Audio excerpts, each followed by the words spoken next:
غير المغضوب عليهم ولا الضالين. بسم الله والحمد لله على نعمة الإسلام وكفى بها من نعمة. أشهد أن لا إله إلا الله وحده لا شريك له، وأشهد أن سيدنا محمدا عبده ورسوله خير نبي أرسله. اللهم صل وسلم وبارك على سيدنا محمد كريم الآباء والأمهات وعلى آله وصحبه إلى يوم الميقات. رب اشرح لي صدري ويسر لي أمري واحلل عقدة من لساني يفقه قولي وسدد لساني واهد قلبي بحق سيدنا محمد النبي صلى الله عليه وسلم. دستوركم يا أهل درقي ويا أهل الباطل ويا أهل نوبتي ويا أهل النور. أما بعد. Jamaah semuanya yang dirahmati oleh Allah Subhanahu wa Ta'ala, alhamdulillah kita masih diizinkan dan ditakdir oleh Allah Subhanahu wa Ta'ala untuk sama-sama berkumpul mentadabburi isi Al-Quran. Semoga kumpulnya kita membuahkan ridho Allah Subhanahu wa Ta'ala, dan semoga kita semua diberi panjang umur, sehat walafiat, terkabul segala hajat, setelah itu diberi kesempurnaan husnul khatimah. Amin Allahumma amin. Kita sampai pada surat Al-Baqarah ayat 65. A'udzu billahi minasyaitonir rajim. Bismillahirrahmanirrahim. Walaqad 'alimtumul ladzina i'tadaw minkum fis sabti faqulna lahum kunu qiradatan khasiin. Walaqad 'alimtum, dan benar-benar kalian telah mengetahui, alladzina, orang-orang, i'tadau, yang melampaui batas, ay tajawazul hadda, minkum, dari kalian, fis sabti, di hari Sabtu, fakulna, maka aku Allah mengatakan lahum, kepada mereka, kunu, jadilah kalian, khiradatan, adalah kera-kera, khosiina, yang hina, ay mubadina, kera-kera yang terusir. Fakanu wahalaku ba'da thalathati ayyam. Hadirin yang dirahmati oleh Allah Subhanahu wa Ta'ala, di ayat ini Allah Subhanahu wa Ta'ala menceritakan kembali tentang sebuah sejarah yang pernah terjadi di kaum Bani Israel, yang mana sejarah ini beda dengan sejarah sebelumnya. Kalau sejarah sebelumnya Allah memakai kalimat wadhkur, ingatlah, tatkala begini kemarin itu. Tapi kalau di ayat ini Allah memastikan sejarah ini, walaqad alimtum, dan benar-benar kalian telah mengetahui, wahai Bani Israel. Artinya di sini sejarah ini mutawatir, begitu kuat dari generasi ke generasi di kalangan kaum Bani Israel. Walaupun sejarah ini tidak tertulis di kitab Taurat, karena sejarah ini ketika ada sebagian kaum Bani Israel yang dirubah menjadi kera ini, dalam sejarah ini kan begitu, nanti akan diceritakan. Ini terjadi di zaman Nabi Daud. Nabi Daud itu setelah Nabi Musa jauh, ya. Sejarah ini tidak tertulis di kitab Taurat, karena Taurat dan Nabi Musa sudah duluan, sudah lewat. Di zaman Nabi Daud, cuman sejarah ini di kalangan orang Yahudi populer dan mutawatir. Mutawatir itu sejarah yang diketahui atau sesuatu yang diketahui oleh orang banyak yang nggak mungkin settingan, nggak mungkin bohong karena saking banyaknya orang yang menceritakan itu. Ya kalau dalam negeri kita ini ya sejarah mutawatir ya, presiden pertama Bung Karno, wakil presiden pertama Bung Hatta, itu mutawatir se-Indonesia tahu. Itu sejarah yang kuat, mutawatir, semuanya tahu. Ya. Ada sejarah yang nggak mutawatir. Contoh pertempuran Surabaya, itu yang mutawatir yang terkenal yang Bung Tomo, yang mimpin berjuang Bung Tomo. Padahal di belakang itu banyak para ulama santri yang menjadi pendorong perjuangan saat itu, tapi nggak diketahui, bahkan tidak ditulis di buku-buku sejarah yang beredar di pendidikan kita, sekolah-sekolah itu. Yang terkenal yang Bung Tomo, padahal di belakang itu banyak para ulama termasuk Basim Asy'ari dan lain-lain. Niki namanya sejarah yang mutawatir, yang tidak bisa dibantah lagi karena memang sudah sangat terkenal di kalangan mereka. Saat itu mereka kaum Bani Israel berada di satu daerah yang namanya Ailah. Kalau sekarang niku di daerah Jordania, daerah Jordan, perbatasan antara Jordan sama daerah penjajah Israel. Kalau sekarang di wilayah Jordan masih. Ada satu pulau kecil di sana, di daerah Laut Merah. Saat itu kaum Bani Israel ada yang tinggal di situ di zaman Nabi Daud tadi itu. Kemudian singkat cerita, Allah Subhanahu wa taala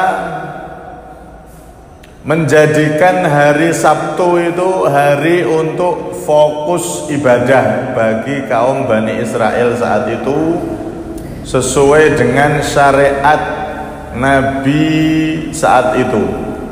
Nah, saat itu nabinya Nabi Daud ya. Di hari Sabtu tidak boleh bekerja. Mereka pekerjaannya banyak yang jadi nelayan karena daerah tersebut berada di pinggir pantai. Nek dino Setu dilarang untuk mengambil ikan. Hari Sabtu fokus ibadah. Kalau kita itu Jumatan bahasanya. Nek kula panjenengan sakniki gampangnya nggih Jumatan niku, hari Jumat Jumatan. Cuman nek kula panjenengan kan masih boleh dari subuh kerja masih boleh, yang penting nanti Jumatan. Kalau kaum Bani Israel saat itu syariatnya kalau sudah hari Sabtu nggak boleh cari dunia bekerja ngambil ikan, saat itu nggak boleh, dilarang. Nah, akhirnya Allah Subhanahu wa taala menjadikan hari Sabtu sebagai hari kumpulnya mereka untuk ibadah. Ada sebagian ulama yang mengatakan kenapa hari Sabtu dan hari Jumat itu kalau dilihat dari namanya itu beda sendiri dari hari-hari yang lain. Nah, hari Ahad atau hari Minggu, Ahad itu kan dari kalimat wahidun, maknanya satu. Senin, hari Senin itu dari kalimat Itsnain, maknanya dua, hari kedua. Selasa itu dari kalimat Tsulasa, maknanya tiga. Rabu, Arbi'a, Kemis, Khomis, 5 dan seterusnya. Semua hari itu berdasarkan hitungan. Minggu, Ahad 1, Senin 2, Selasa 3, Rabu 4, Kamis 5. Hari ke-6 disebut hari Jumat. Harusnya kalau ngikuti nama-nama hari sebelumnya, harusnya Jumat itu disebut Asid, hari ke-6 begitu. Tapi Allah menyebut Jumat. Kemudian Sabtu itu hari ke-7, harusnya Sabah, tapi Allah nyebut Sabtu.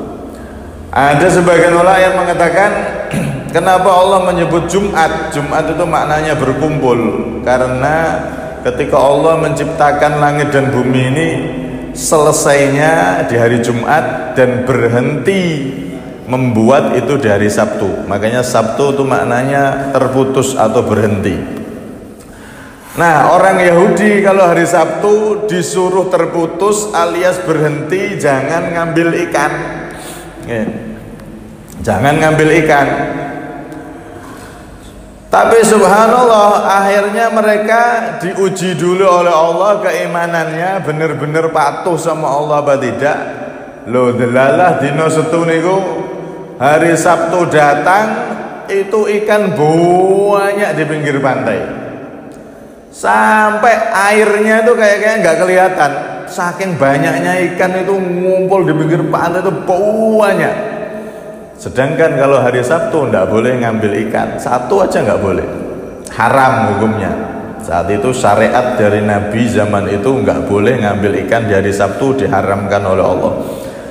Tapi nek dino Sabtu wakeh bahkan sampai tadi itu air aja nggak kelihatan, saking banyaknya ikan tersebut. Kata Imam Mu'allif Ruhul Bayan niku disebutkan, kenapa ikan itu kok berkerumun begitu banyaknya di pinggir pantai saat hari Sabtu? Satu, memang ibtila minallah, memang ujian dari Allah untuk kaum Bani Israel. Pengen diuji sama Allah, mereka ini benar-benar taat enggak? Benar-benar iman apa tidak? Apa seperti nenek moyang mereka yang tukang ingkari janji? Diuji sama Allah keimanannya, sungguh-sungguh beriman, patuh apa tidak sama Allah. Kemudian alasan kedua, karena ikan-ikan yang berkerumun banyak tadi itu, mereka semua mendatangi ikan besar yang di dalam perutnya ada Nabi Yunus. Jadi kalau hari Sabtu semua ikan yang ada di daerah tersebut kumpul semua mendatangi ikan besar yang menelan Nabi Yunus. Kan Nabi Yunus kan ditelan ikan. Itu berkerumun mereka mendatangi ikan tersebut. Ya kayak rojone ngono ibaratnya. Ikan-ikan kerumun ke situ. Udah ini berjalan sekian waktu. Akhirnya setan mengisukan kepada mereka, menggoda mereka, innama nuhitum an akhdiha yaumas sabat. Wahai orang-orang, setan saat itu menggoda mereka, kalian itu kan dilarang ngambil ikan hari Sabtu. Kan yang nggak boleh ngambil ikan hari Sabtu. Nah, hari sebelumnya, sebelum ikan itu datang, buat napa niku tambak buat pintu, nanti pas Jumat sore dibuka, ikan-ikan masuk ke tambak, setelah itu banyak yang nggak bisa balik lagi. Nah nanti hari Ahad diambil, kan nggak ngelanggar perintah Allah, merekayasa. Akhirnya bener, ada beberapa orang pertama niku yang buat tambak untuk merekayasa biar ikan masuk ke situ, nanti diambil di hari Ahad, hari Minggu. Kalau hari Sabtu kan tidak boleh, ngambilnya di hari Minggu, buka hari Jumat sore, ngambil di hari Minggu. Nah ikannya terperangkap di situ. Benar dilakukan beberapa orang. Loh ternyata setelah itu mereka makan, mereka tidak ada turun siksaan atau bencana atau peringatan dari Allah, tidak ada. Memang dibiarkan sama Allah. Akhirnya lama-lama banyak yang ikut itu, ngikuti di hari Sabtu sudah, akhirnya wes nggak pakai tambak-tambakan sudah, hari Sabtu langsung mereka, lama kelamaan mereka semua langsung ngambil ikan itu tanpa tedeng aling-aling lagi. Mereka merasa sudah, oh nggak apa-apa nyatane haram tapi nggak apa-apa kok, Allah nggak marah. Terus akhirnya diambil buahnya itu, sampai disebutkan yang mengambil ikan tersebut sekitar saat itu penduduknya sekitar 70.000 di daerah Aila tersebut. 7.000 kalau sekarang namanya Al-Aqobah, daerah Jordania tadi. Ada pulau kecil gitu. sebanyak 70.000 penduduk itu kebanyakan kalau hari Sabtu sudah ngelanggar semua, sudah ngambil ikan, terus yang haram dianggap halal sudah. Terus terjadi seperti itu sampai berjalan 40-70 tahun dibiarkan oleh Allah, nggak turun siksaan, nggak turun bala, nggak turun bencana. Padahal mereka setiap Sabtu sudah terang-terangan wis ndak pakai napa niku tadi tambak-tambakan meneh, langsung dino Setu wis gruduk ngambil semua ikan-ikan itu. Nah, ketika sudah berlalu 40-70 tahun, saat itu penduduk tersebut sejak dari awal mereka melanggar itu terbelah menjadi 3 bagian. Sebagian ada yang ngambil, nggak takut terus ngambil ikan, berarti ngelanggar perintah Allah, ngelanggar. Yang kedua, kelompok kedua, mereka nggak mau ngambil ikan tapi diam.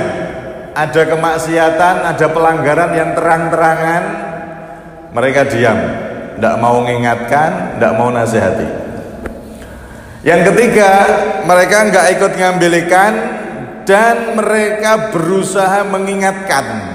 Jangan ngambil ikan, hari Sabtu itu haram, tidak boleh kan, dilarang.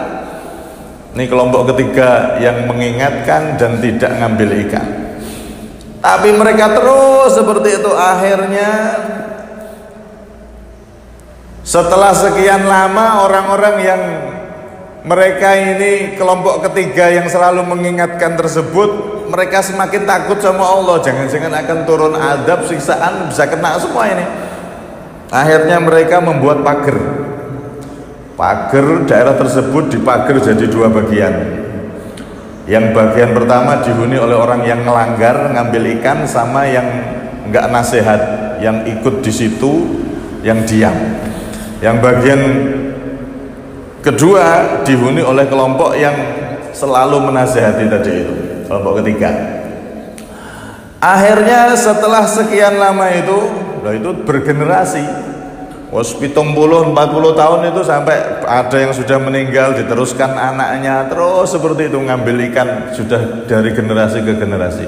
Sampai pada suatu hari setelah daerah tersebut dibagi 2 dipagar, maka di satu pagi orang-orang yang ahli taat yang selalu mengingatkan tadi itu, mereka nggak mendengar lagi hiruk pikuk yang ada di sebelah desa sebelahnya karena dipagar kan. Tapi biasanya pagar itu terdengar suara mereka jualan ikan sampai dijual di pasar-pasar. Mereka saling bertukar ikan ini ikan itu. Kayak orang di pasar kan rame gitu. Ini kok tidak ada kedengaran suara. Akhirnya orang-orang yang ahli taat yang selalu menasihati tadi yang di sebelah itu, mereka naik pagar, dilihat masuk ke daerah tersebut, ternyata mereka yang ada di situ sudah dirubah oleh Allah menjadi kera. Kunu qiradatan khasiin, dirubah wujud jadi kera. Pada saat itu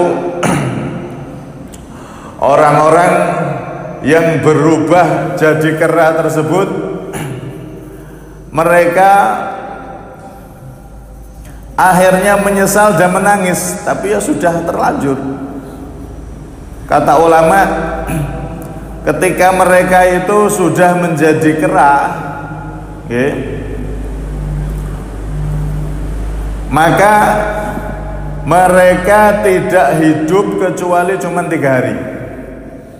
Dan ini ada riwayat hadis dari Ibnu Mas'ud, Rasulullah SAW bersabda, lam yuhlikillahu qauman aw yu'addiba qauman fayaj'ala lahum nasla. Allah itu kalau sudah menyiksa suatu kaum, menurunkan adab siksaan untuk satu kaum, maka tidak akan menjadikan untuk mereka keturunan, alias mereka mati semua, anak-anaknya, turunannya. Bahkan disebutkan dalam riwayat itu yang muda-muda berubah jadi kera, bahkan yang tua itu jadi khinjir. Khinjir niku BABI niki dirubah wujud oleh Allah Subhanahu wa taala karena mereka melampaui batas, melanggar apa yang telah dilarang oleh Allah Subhanahu wa taala. Kemudian ada sebagian orang yang berkata kalau orang-orang Yahudi yang jadi kera saat itu semuanya 3 hari binasa. Setelah 3 hari itu mereka terkena penyakit, akhirnya mati semua yang berubah wujud tadi itu. Nah, pas binasa tersebut, kalau semua orang Yahudi binasa, maka Yahudi zaman sekarang ini keturunannya siapa? Katanya mereka dirubah jadi kera dan seterusnya. Tapi sekarang ada masih kaum Bani Israel atau orang-orang Yahudi. Maka dijawab oleh ulama, orang-orang Yahudi yang ada sekarang ini keturunan dari Yahudi Bani Israel yang lain, yang nggak ngelanggar saat itu. Kan tadi kan ada yang sebelah yang dibagi 2 daerah tadi yang nggak ngelanggar, kan ada masih. Nah, orang-orang Yahudi sekarang itu keturunan yang tidak dikutuk itu, yang tidak berubah wujud. Kalau yang berubah wujud kena laknat Allah itu semuanya mati setelah 3 hari. Kemudian ada sebagian ulama yang mengatakan, yaitu Imam Mujahid, orang-orang Yahudi itu mereka dirubah akhlaknya alias kesadarannya. Jadi bentuknya ada yang masih seperti manusia tapi kelakuannya kayak kera. Nggak sadar kayak kera, wis loncat-loncat kayak orang gila gitu. Ini sebagian pendapat dari sebagian ulama yaitu Imam Mujahid. Jadi saat itu dirubah wujud mereka, ada yang masih berbentuk manusia tapi kelakuannya kayak kera. Apa itu, kesadarannya sudah seperti naluri binatang. Nah, cuman sama semuanya 3 hari akhirnya binasa dan semuanya dilaknat oleh Allah Subhanahu wa taala. Di dalam surat Al-Maidah niku juga disebutkan tentang cerita ini. Nggih, qul hal unabbiukum bisyarrin min dzalika mathubatan indallah man la'anahu Allah wa ghadiba alaihi wa ja'ala minhumul qiradata wal khanazira wa 'abadat taghut ulaika syarrum makana wa adallu 'an sawa'is sabil.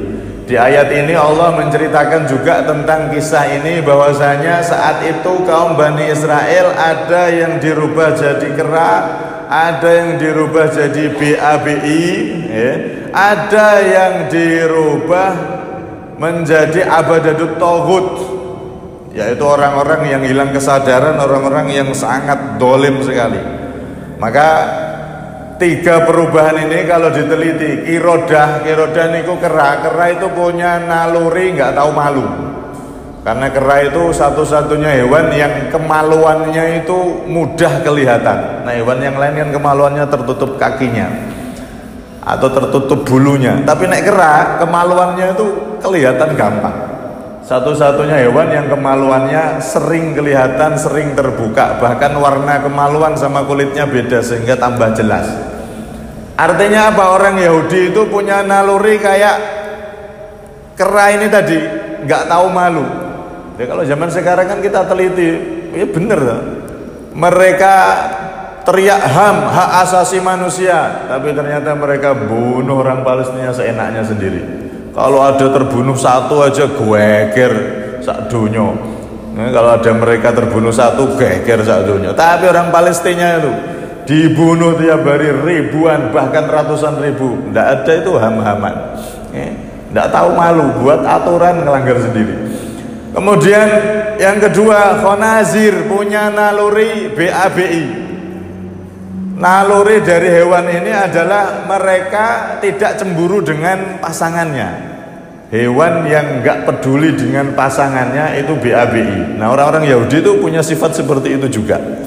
Sama perempuan-perempuannya, sama pasangannya itu mereka tidak secemburu normalnya manusia. Nah, normalnya menungso pasangannya diganggu wong, dianu wong, oh marah, wajib marah memang. Ya, tapi mereka tidak. Sifat orang Yahudi termasuk seperti itu. Kemudian di situ juga abadatut taghut, penyembah, orang-orang yang menyembah taghut. Taghut itu bisa dimaknai setan, bisa dimaknai berhala. Alias apa? Mereka itu orang-orang yang selalu mengaminkan kedoliman. Nek dolim niku seneng, hobi, dan tidak merasa dolim. Tuh lihat Palestina itu, didolimi kayak gitu. Itu ndak ada belas kasihan sama sekali. Memang mereka punya naluri dolim itu kayak dianggap hobinya. Kalau ada orang yang dolim, pemimpinnya dolim, oh malah seneng. Mereka malah mendukung segala bentuk kedoliman di mana-mana. Itu orang-orang Yahudi, orang-orang Bani Israel punya naluri tersebut. Jadi kalau orang-orang generasi dulu dirubah wujudnya oleh Allah, ada yang jadi kera, ada yang jadi binatang lainnya tadi. Nah, sifat dari binatang-binatang tersebut sampai sekarang kata sebagian ulama itu masih nempel pada karakter orang-orang Yahudi yang melanggar ajaran suci para nabi-nabinya. Lebih-lebih orang Yahudi yang memusuhi Nabi Muhammad, memusuhi Islam. Oh, karakternya mereka persis seperti binatang-binatang yang dulu para pendahulu mereka dilaknat, dirubah wujud jadi binatang-binatang tersebut. Na'udzubillah min dzalik. Karena itu di sini pelajaran besar untuk kita dapat kita kesimpulkan. Satu, cerita ini termasuk adalah mukjizat besar Al-Quran dan mukjizat untuk Nabi Muhammad, karena cerita ini nggak tertulis di kitab-kitab mereka. Nah, cerita yang tertulis di kitab-kitab itu kan bisa saja mereka ngomong, oh Muhammad itu tahu karena ada catatan kitab ini, ya paling dia lihat catatan ini. Nah, cerita ini nggak tercatat, cuman sudah terkenal, mutawatir di kalangan mereka. Nggak tercatat, tapi Rasulullah bisa tahu cerita itu. Bahkan jauh antara Madinah dan Jordan, ujung Jordan itu jauh sekali.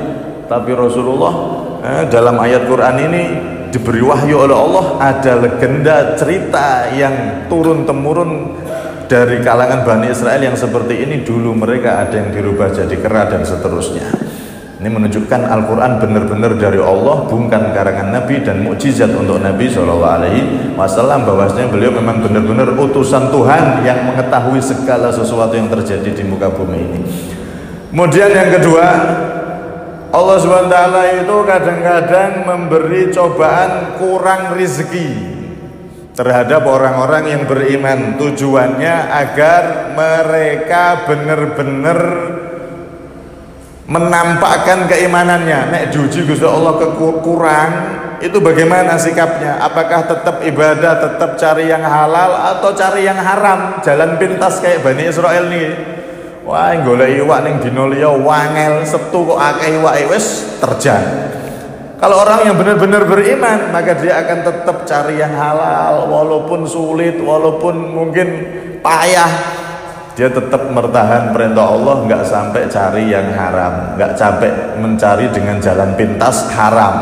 Cara sakniki ya slot, judi, akhirnya malah kurugan utang, akhirnya ada yang bunuh diri. Na'udzubillah min dzalik. Tetap orang yang beriman dan imannya semakin kuat, maka dia akan tetap berada di jalan Allah, selalu cari yang halal, jangan sampai seperti orang Bani Israel dengan jalan pintas mencari makan ekonomi yang haram. Na'udzubillah min dzalik. Kemudian yang ketiga, wajib bagi kita untuk amar ma'ruf nahi mungkar. Tatkala kemaksiatan sudah merajalela, maka wajib bagi kita untuk mengingatkan agar kita selamat. Kalau ada maksiat kok didiamkan, ketika turun bencana, misalkan kebakaran atau gempa bumi dan lain-lain, maka akan kena semuanya.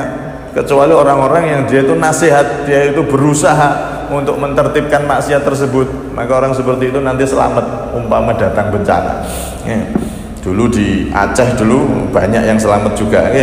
Kemudian yang terakhir, peringatan bagi kita agar jangan sampai kita itu melanggar apa yang diperintahkan oleh Allah Subhanahu wa taala, karena buahnya pasti kesengsaraan. Buah dari pelanggaran terhadap perintah Allah pasti kesengsaraan, hidupnya nggak akan semakin bahagia tapi semakin porak-poranda. Na'udzubillah min dzalik. Semoga kita termasuk orang-orang yang dikuatkan imannya, segala kesulitan yang terjadi di muka bumi ini tidak menjadikan kita lantas menjadi orang yang maksiat kepada Allah, tapi tetap jadi orang yang ahli taat dan selamat dunia sampai akhirat. Amin. Allahumma amin. Minta maaf. Assalamualaikum warahmatullahi wabarakatuh.